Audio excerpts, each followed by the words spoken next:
We would like to give you all the wisdom we have. We share our knowledge, our everything that we want to share will always be here. Be sensitive sa mga images sa clouds because galactic beings are trying to communicate with us through images sa clouds. Although di man natin siguro makukuha eksakto anong ibig nilang sabihin, but kung meron kayong makuhang repetitive images, pwede ho nating ma-interpret yun. Dinig niyo yun? You know, sikada yun, di ba? Yun, nasaan tayo? Pakita ko sa inyo. Ito. Ano yung lugar na yan? Yan. Yan ang Taal. Kalmado ngayon ang Taal volcano. Although sabi may mga tremors or volcanic quakes. Pero so far, ang ganda niya tingnan. See? Diba? Galing, ha? Oh, yan ang Taal. Alright. So, mga kamisteryo, this past few days, meron tayong mga messages from Lyran Constellation. Nagbigay din ng short message ang Lyran beings.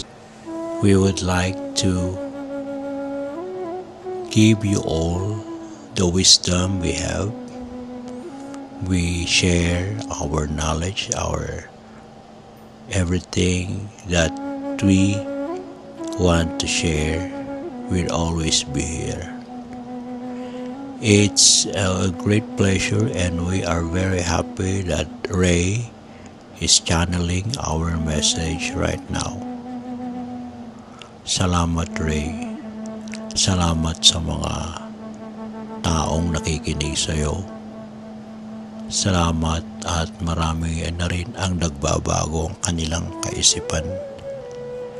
Shikla, Chinyeshike, Linesyala, Aisyakomaka, Linesyakalaya, Tunosyoko, Kalashiki, Yakayakala, Mayawa.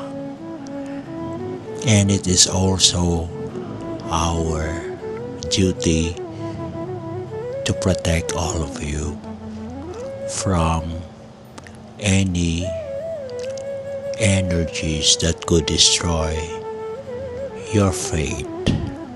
You know, the mga Lyran beings or Lyran beings are lion galactic beings that they can communicate with us. Pero tingnan nyo itong cloud formation na to. Ayan, o. Ayan, o. Ganda ng cloud formation na. Ako lagi kong kinakampanya, lagi kong sinasabi na we have to be sensitive sa mga images sa clouds because galactic beings are trying to communicate with us through images sa clouds.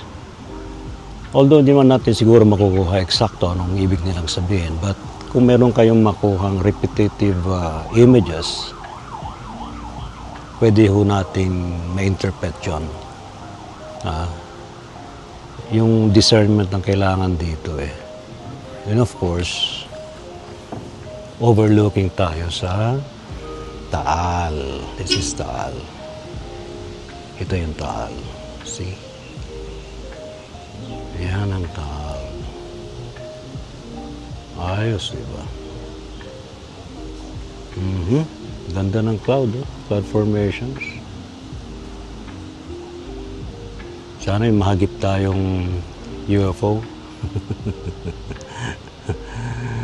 Okay. Ito ang Taal.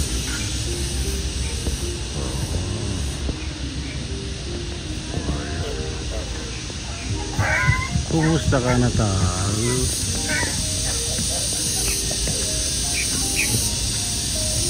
Ang ganda naman ang ulo ko. Wow.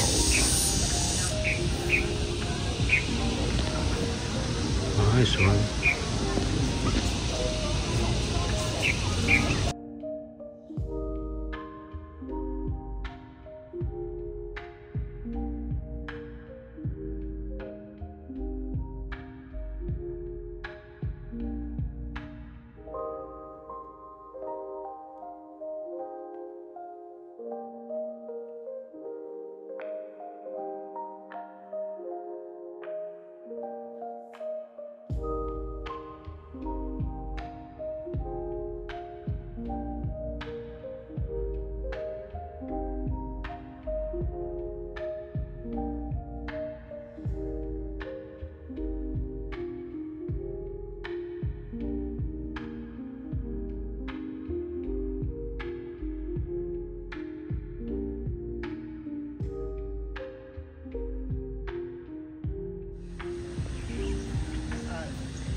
Nasusom naman yun.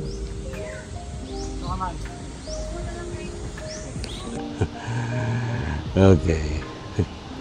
Sometimes yung mga galactic beings bigla lang nagpapakita through cloud formations or cloud images. Okay. So yan, matuto tayo to discern the messages from images lalo sa mga cloud formation. Yun ang sinasabi ng mga galactic beings.